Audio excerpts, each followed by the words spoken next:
Hey, you busy? Mm-mm. Okay, let me run something past you real quick. Have you ever been through something where it felt like fill in a blank at one moment, and then as time or your understanding or your level of maturity, be it physical or spiritual, you saw the situation differently? Have you ever been through something and what you thought you needed to be okay in the situation actually wasn't really it? Like you thought like, yo, I need the end result or this is not going to be okay. And then all of a sudden, as you are navigating that particular situation, you found yourself actually becoming okay. And it's almost like you got to stop and look around and do a consensus and say, time out, wait a minute. What just happened? Because same person, same situation, real estate didn't really change too much. Like social security numbers still the same. Let me see. Yep. So that's the same. So what happened? But it's something that happened inwardly, maybe a perspective, maybe gratitude, maybe someone came along and made you see something different, maybe like however God did it, he just softly and gently came across you in a different way, and so it required for you and allowed for you to see things differently. You ever been in a in at a job and you're like, bro, I can't do no more? Like when I say I'm done, it's almost getting rotisserie in the spirit. Like you don't understand. I can't do not any another day. Like it's, depending on what it is. And for whatever the reason, you're knocking on every door. You're applying to everything. You're going to all the interviews. You're acing the interviews. It's like, bro, who is interviewing better than you? Like you are the interviewee, you understand, of the year, if you will. And you find yourself doing all the things, saying all the prayers, open up the door, put favor on the person's heart, Lord, and, just give me favor, put, sprinkle a little holy situation on my resume. Like, let me stand out amongst the many, make me the only at this point. I believe that if you did it for blank, you could do it for me. I saw it in the Bible. I saw it at someone's testimony in church the other day. Like, whatever it is, you got a piece of, no, it can happen. And then it didn't quite seem like you and God were kind of, aligned with the same verbiage. And you're like, God, check your inbox. Because I sent you something in a spiritual email that told you that I was absolutely positively done. And for whatever the reason, you didn't click reply all. Because I am almost certain that I got left out the email. Like, I'm going to go ahead and tell you. I think the Holy Spirit got on there. I think the angels that are camp around me got on there. I think even one of my close homegirls got on there. But for whatever reason, like check it. Like, I don't know if you meant to, like, blind copy me. I don't know what happened. But I'm not in tune with what you're doing, sir. I'm not in tune with what the next steps are, sir. Like, I need you to, fill me in because, I mean, it's not my life, but I am living it. And so I just want to make sure that I know my lines. Like right now I'm sitting on the center stage of this particular segment of my life and I'm looking at you and I'm like, what's my line?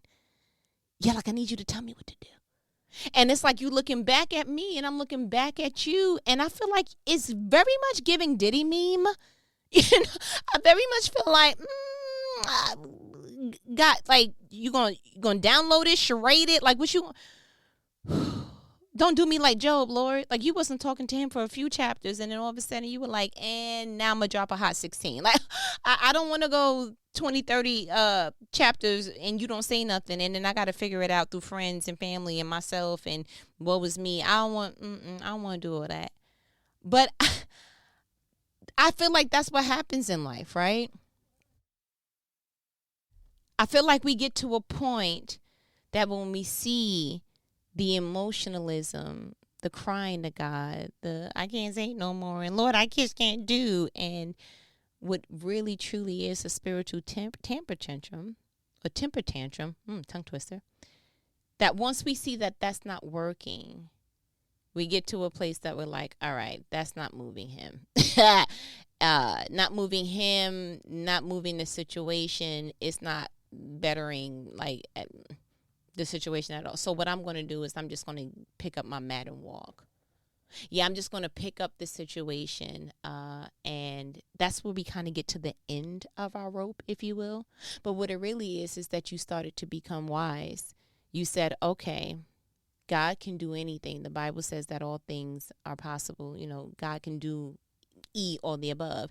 And so if God wanted to, or if God saw that it was in my favor to, God would have done whatever I'm asking for, right? And so it's either I'm not asking for it in a way that is translatable to my Father, who knows everything about me and knows what I'm going to ask for before I even ask it, or either B, what I'm asking for is not necessary for this particular task.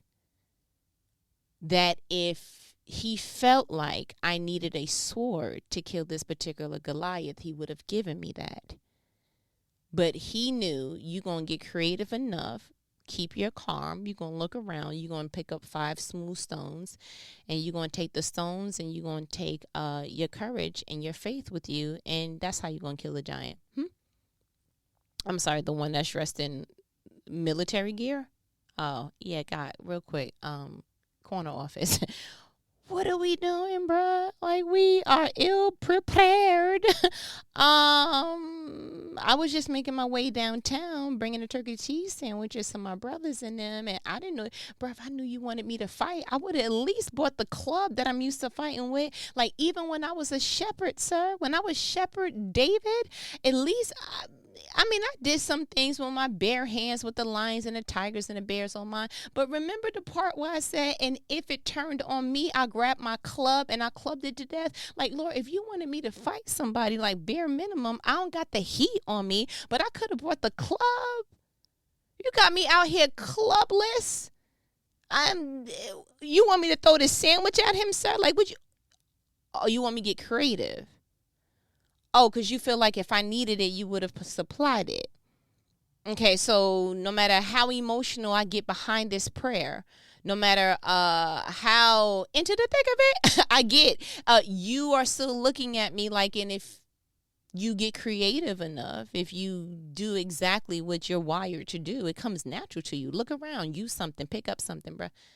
Like it's low key. It's in your bloodline. Like your grandmother picked up a shoe or anything. She hit you. Like, yeah, I need you to tap into that a little bit. It's in your bloodline. You could do it. And so I started to think to myself. I said, over the last couple of weeks, I found myself like, you know what? Not half bad. Not half bad. All this time, I was under the impression that I would not feel the fulfillment and the joy that comes with completing a goal and completing a task. Because remember, I took a personality test and all that, and I told you a couple conversations ago, and it told me that I am on the high end, like the highest of the highest. Like, I have a high need for achievement. So I'm your checklist girl. I'm your accomplishment girl. I'm your goal setter girl. Like, I am the homegirl. You understand? I'm that grandbaby. And so I was under the impression that I needed the end goal to feel. So the conversations to myself was a lot like, man, is it, once I get such and such, I'm going to feel better. Once I go ahead and get that job, I'm going to feel better. Then once I go ahead and get that particular real estate, I'm going to feel better. And then once I have this amount in my account, I'm going to feel better. And so what happened was I was living a life of destination fatigue, because the things that were the end goal accomplishment wasn't something you can do in 2 weeks. It wasn't even most of the things. It wasn't things that I can do in 5 months. So if I am saying that I am going to have delayed gratification, delayed joy, delayed happiness, delayed anything that is positive until ... then what I've done is exhausted myself on trying to fit a 40-year situation in a 2-week time frame, and frustrating myself because I'm out of God's alignment, frustrating myself that it's not coming together, frustrating myself that I'm quoting scripture and it's not happening, and not realizing that if you didn't focus on the end goal as much, you would see that you will have just as much, if not the equivalent of the joy you're looking for in the progressive steps. Productivity is also accomplishment. If you set your goals more realistically, like if your to-do list wasn't 150, 100 million things, the need for achievement is not going to get satisfied there.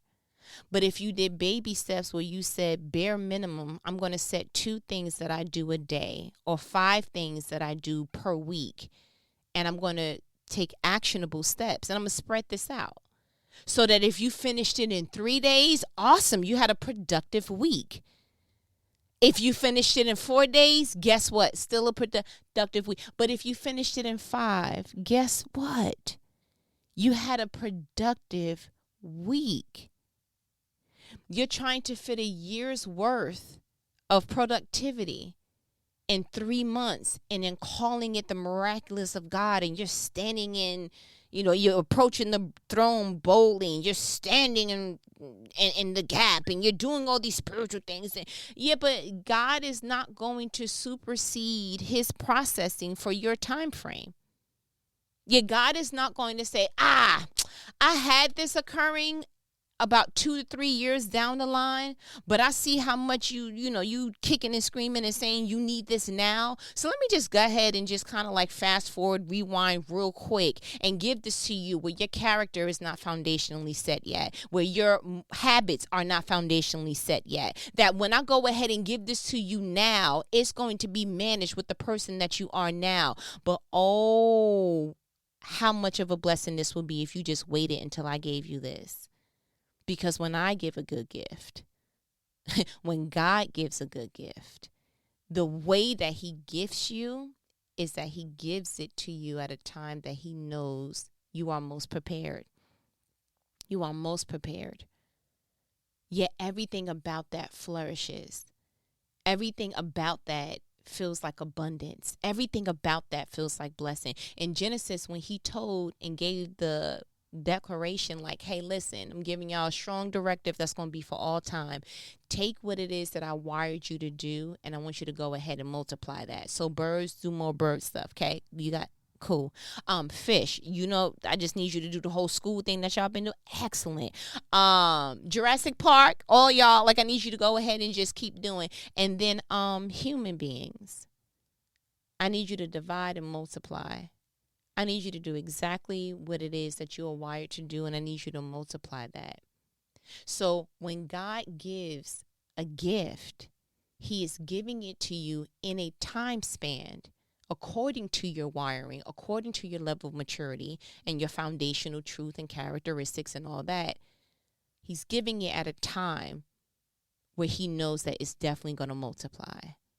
Yeah, that's why you can't get your driver's license at 7. Nothing about that's going to be dope. But depending on the person, you could probably get it at 16. Yeah, that's why you can't apply for a credit card when you're 12 because you saw the new game system that you really want. Because the card giving into a 12-year-old brain is probably you're going to be in debt by 14, sir. Yeah. You're going to see a sneaker. You're going to see some candy. You're going to food. And it's going to be ridiculous. And you're going to have 30 years of slavery because you need to pay off the lack of control and guidance that the 12-year-old you didn't have.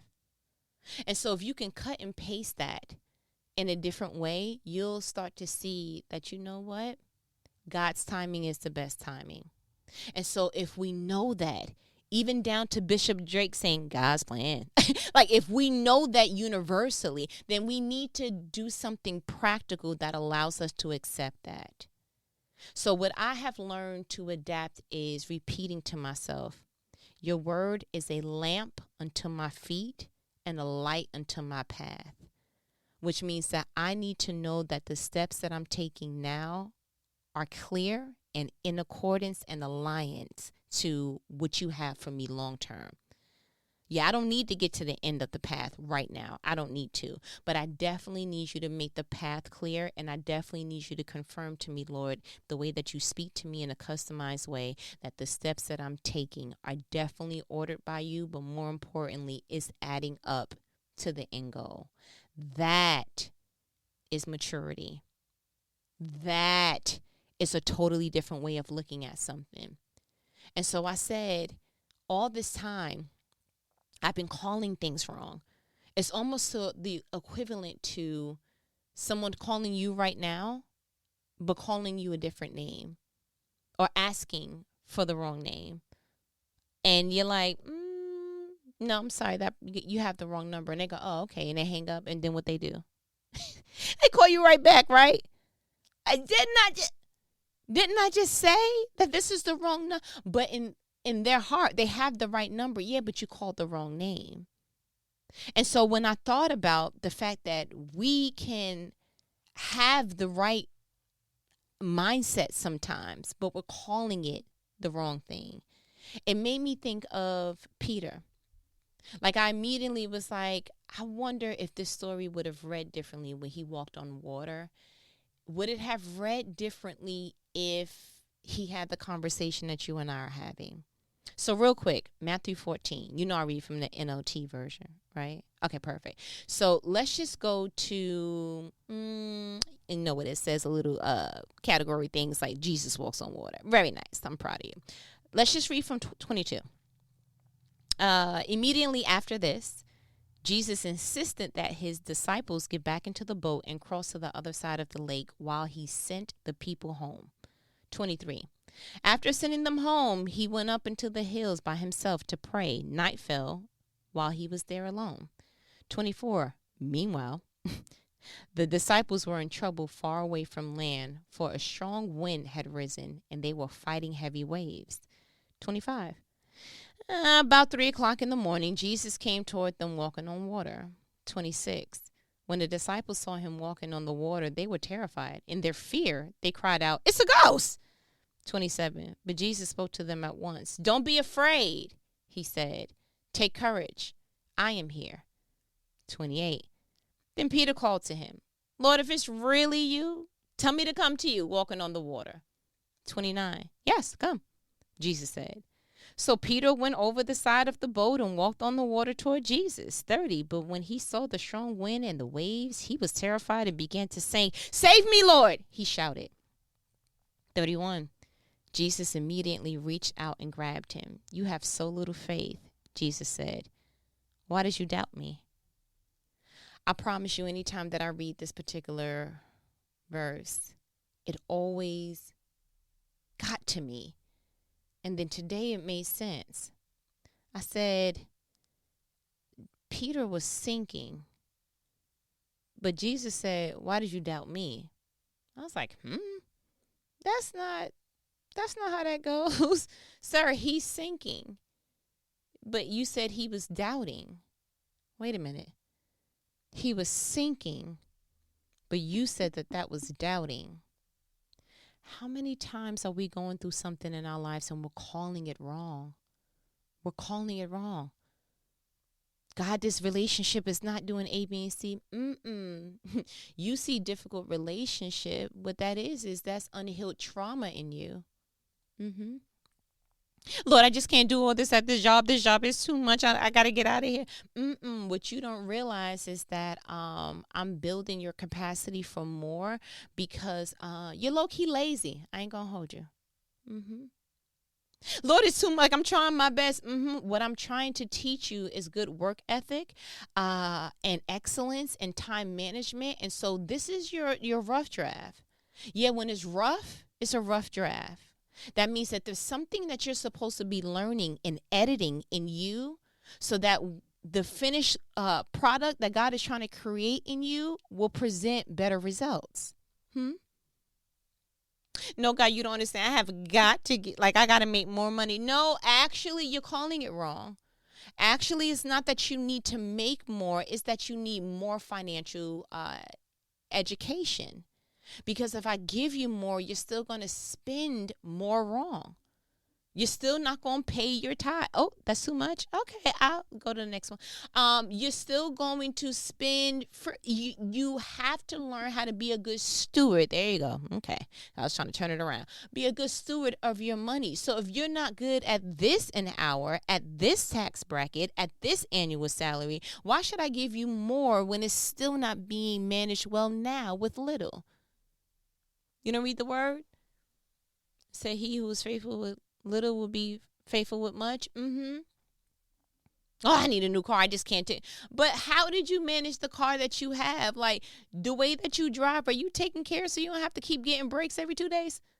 Like, seriously, like, do you drive in a way that's like, bruh, you spend more on tickets than you do on your car insurance?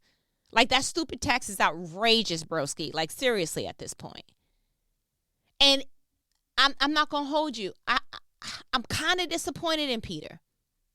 Not because he sank. It's thinking nothing to do with it. It's more so of I never realized how really thorough Peter was. Like, let's go back real quick. I want to go back to 26. When the disciples saw him walking on the water, they were terrified. In their fear, they cried out, "It's a ghost." 26. But Jesus spoke to them at once. Like, he didn't even wait a little bit. At once. "Don't be afraid," he said. "Take courage. I am here." Listen to this. I'm about to be an old Baptist church. Listen to this. Listen at me. Pause. Why they say listen at me? It's listen to me. Okay. Everybody didn't have a strict English teacher. I got to keep reminding myself of that. Let's resume. 28.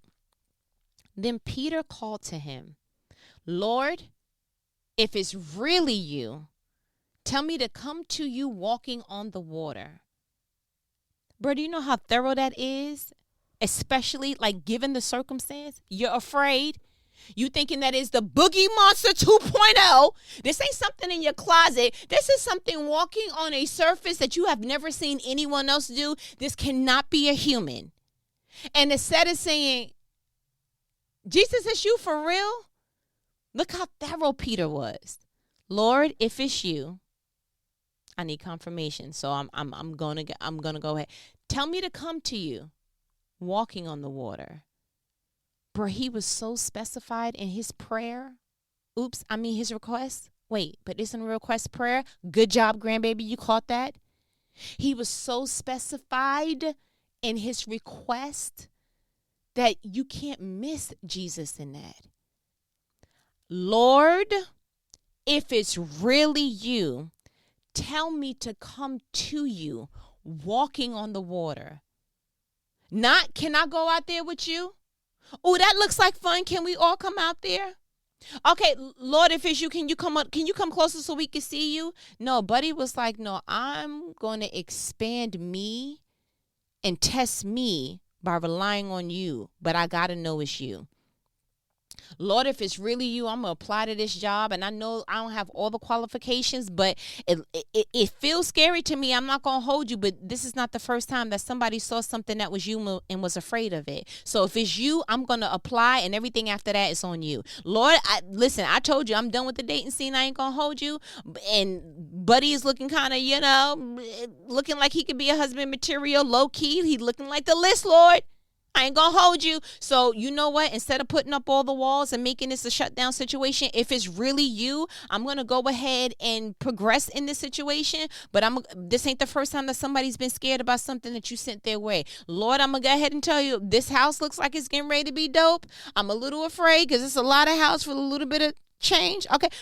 So I'm gonna go ahead and I'm gonna move forward, and I'm in faith, and because this is not the first time that somebody saw something that was you and was afraid. Do you see what I'm trying to get to? It's the fact that Peter was like, yo, if it's really you, tell me to come to you walking on the water. Bro, did you hear what you just said? You just said if it's him, that you now going to go ahead and start walking on water with him. That don't make no sense. Yeah, but you know what? If it's him, it don't got to make sense. If it's him, then he can say whatever, and whatever he got, it transfers on to me. Peter knew earlier on, whatever Jesus can do, I can do. If he's walking on water, then I'm the air of the water walker. If he's the air bender, then I'm going to be the air bender with him. And it don't matter what nobody else see. It don't matter what nobody else says. If he confirms that it's him, Lord, if it's you, then tell me to do what you're doing right now. Tell me to do what you're calling me to do right now. Tell me to do the thing that I'm a little bit afraid of, but I know that if you put your razzle on my dazzle, then it's going to sparkle, sir. Tell me to come out in the water and walk with you.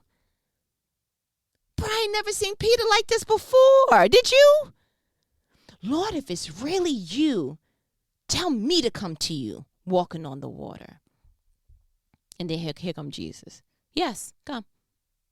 So Peter went over the side of the boat and walked on the water toward Jesus.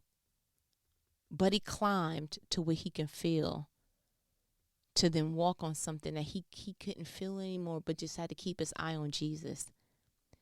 He literally went on the side of the boat, let go of what he knew, and walked toward who he knew. I don't know what's coming, but I know that if God's there, then I'm going to go ahead. I don't know. I can imagine the other 11. What's going to happen when you go out there? You going to walk out there with your shoes? You just take your sandals off. What if water gets between your toes? Peter, you didn't get no pedicure. It's going to be embarrassed. Like, you got dust on your feet from when we were walking on the sand. And then he just put us on the boat. We didn't even get to freshen up yet. Like, you don't want to pull your garments up a little bit. Like, what if they get wet? Like, imagine the amount of questions that the 11 were probably going to ask him that he didn't have enough time to even prepare for. It's like, listen, at some point you got to realize, I don't know what's to come, but I know who I'm walking toward. I don't know all the ins and outs, but I know what God told me to do. I don't know what is going to happen, but I know that I confirmed. And God said, go. God said, move. God said, date. God said, marry. God said, apply. God said, yo, you approved. God said, and I know that if I stay in this boat, then I can't get what God said is for me.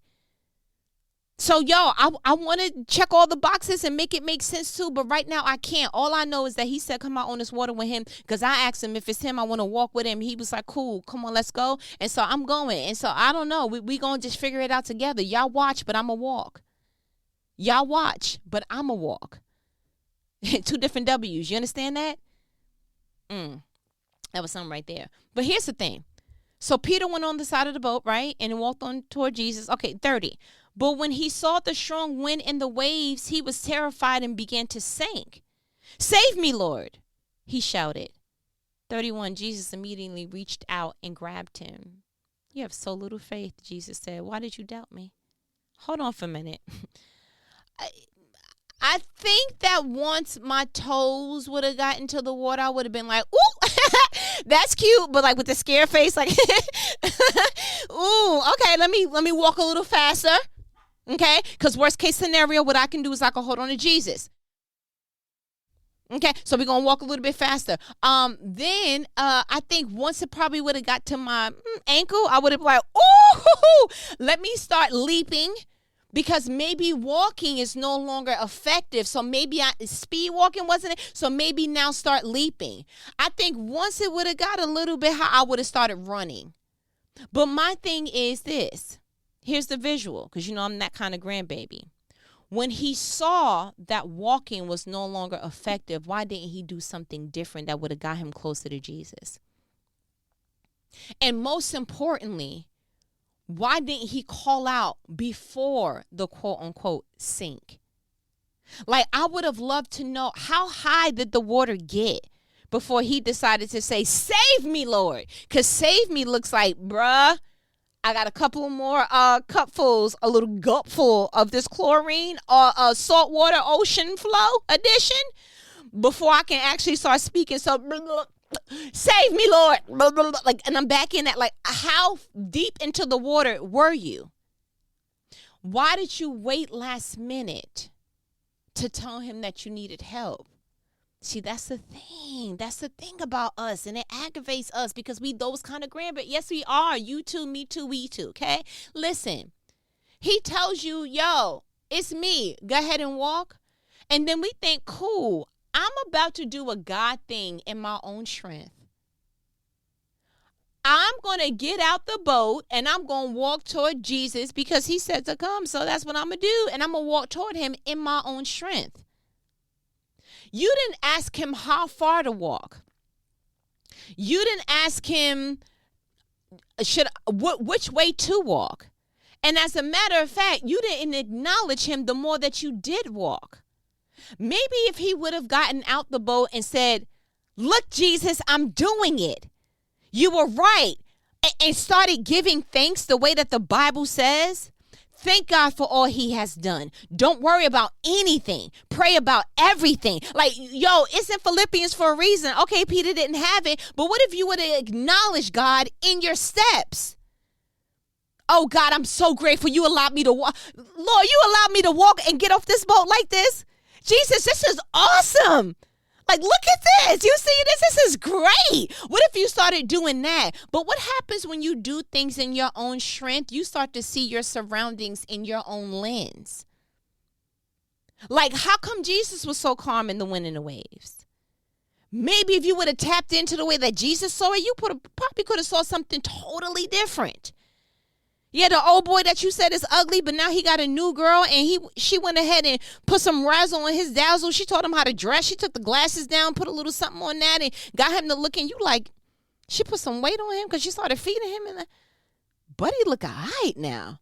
Oh, but maybe, just perhaps, if you would have asked God, I don't see him. the way that I see him, he's not attractive. And if you're saying that buddy is mine, then I need you to show me what you see, Lord. I need to see him the way that you see him. And maybe you would have saw something different. How many people go ahead and get the rinky-dink home and then do some demolition, DIY, Pinterest, something or another, and now the house is like, yo, this is dope. Yeah, because when you pulled up, you saw a hut home, demolition, and somebody else came and they saw something that could have been beautiful later and was willing to put the time in or whatever needed to be invested in to make it the beautiful picture that they saw. How are you looking at the thing that God said, I have this for you, but you like, I don't see it.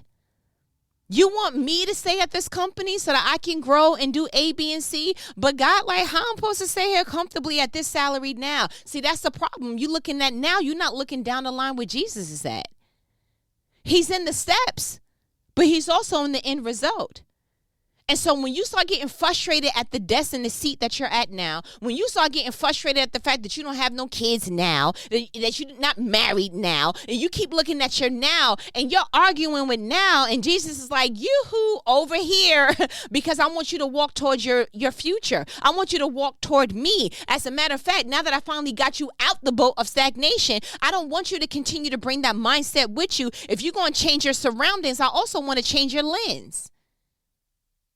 Man, listen, I promise you, before I called you, Holy Spirit put this one liner. He didn't even put a hot 16. He put one bar down. He said, you're calling the right number, but you're calling the wrong name. Lord, I'm sinking. I wish Jesus would have looked down and was like, no, you doubting. Now, if you stop doubting, you'll come back up here with me. I would have tested him. I ain't going to hold you. Lord, I can't take no more. No. You're sleepy. Your sleeping habits have been terrible lately. You think you're going to be productive on 4 to 6 hours sleep, on 2 hours? You skimming sleep. No. Lord, I just don't feel my best. And I feel like, no, you're not eating right. How much outside food you going to do? Ma'am, sir, huh? How much more of that are you going to do? Yeah, you don't feel good. Is it me, Jesus? Of course you don't. You're not eating good. Like what you thought. But you love a good outside. You like that bill? Then you like cold paste too. Leave me alone. And that's just a paraphrase of what I feel like Jesus be saying to you. So mind your business. Have a nice status between me and the Lord. Do you feel what the Holy Spirit is cooking? Because I really feel like he's slapping you and I'm getting out the way just to make sure that it's your face and not mine. You understand? But this was a real eye-opener. It was, man, you're going to get out the boat, which was the hard part, and you're going to try to do the rest by yourself? And the only time that I see you talk to Jesus again is when you sinking. Yeah, you got the job. You're like, woohoo, thank you, Lord. You prayed about the job. You got the job. And you ain't been praying about nothing else since. But let a frustrating or scary situation come along. Now you got something to say.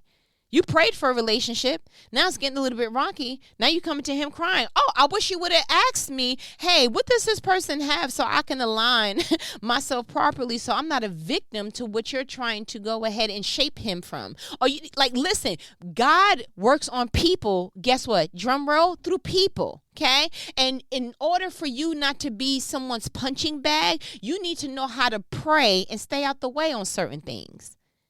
Yeah, God didn't ask you to be Bob the Builder, fix a bear. He ain't asked you to do all that. You want to be fixing Franny so bad. Sit down. Go make a sandwich, okay? And get you a Gatorade, the red one, because it's my favorite.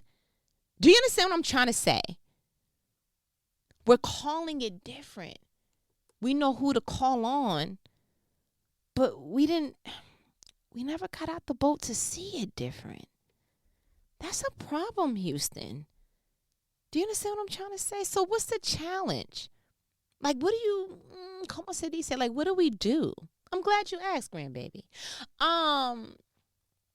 Take your, air quote, frustrating situation, uncomfortable situation, whatever the negative emotion is, attached to it, and ask God, am I seeing this wrong? And if so, can you help me see it? Because I don't want to call sinking wrong if it really is I'm just doubting. I don't want to call something a failure if it truly is a part of your will for my life. I don't want to call someone anything else wrong. I don't want to make someone closer to me that shouldn't be. I don't want to push away people that shouldn't be pushed away. Like, I literally need you to orchestrate and just get to the bare bottom of the truth and have me not wait till it's too late. Peter said he was sinking. Jesus said he was doubting. Those are two different things. Those are two different things. And just maybe he didn't have to sink if he didn't doubt. Maybe if he asked Jesus a question earlier on, Jesus could have got him before the onset of doubting really manifested. Because how far did you walk before the doubt truly kicked in to the point that you needed to be saved? The doubt didn't just kick in and it was, whoop, there you go. Maybe it was little by little, like, I cannot believe I'm doing this. I cannot believe I'm doing this. Bro, I'm not doing this. And then next thing you know, you up to your waist in water. So I personally pray that God gets to you before you feel like he needs to save you. I pray that you get to him, not physically, because you didn't need to get to the end goal, but I pray that you tap into Jesus for the courtness of where you're supposed to be before you feel like it's about to all end, before you lost control, before you can no longer do it in your own strength because you wasn't supposed to do it in your own strength in the first place, but that's between you and the Lord. Do you understand what I'm saying? Okay, listen, good talk. I feel like you got what you needed. Because you're not going to keep giving me the side eye. Nope. I said you got what you needed. Okay. You know what these conversations are? They are life-provoking conversations that not the average person is going to have with you, but who your favorite homegirl. Listen. Nobody can't tell me this Bible is not real. The revelation that you can continue to get in different seasons of your life. Like, I understand now why it's called the living word. As long as you are living, it's going to give you a brand new word. This thing is breathable. This thing is relatable, and it's not old school nothing. It applies to now and forever. Do you understand me? But my stomach hurt. I'm hungry. And so I'm going to go get something to eat, but we're going to talk later, okay? So I'm going to go ahead and let me go so I can feed thyself, okay? All right, later. Oh, wait, before you go, let me go ahead and just remind you again that you need to be looking at created2multiply.com. Very much created, the number 2, multiply.com. Oh, and you know your girl got a Patreon now, right? When you go to the website, you'll see all of that. So very much go. Okay. Now I'm going to go ahead and let me go. Later.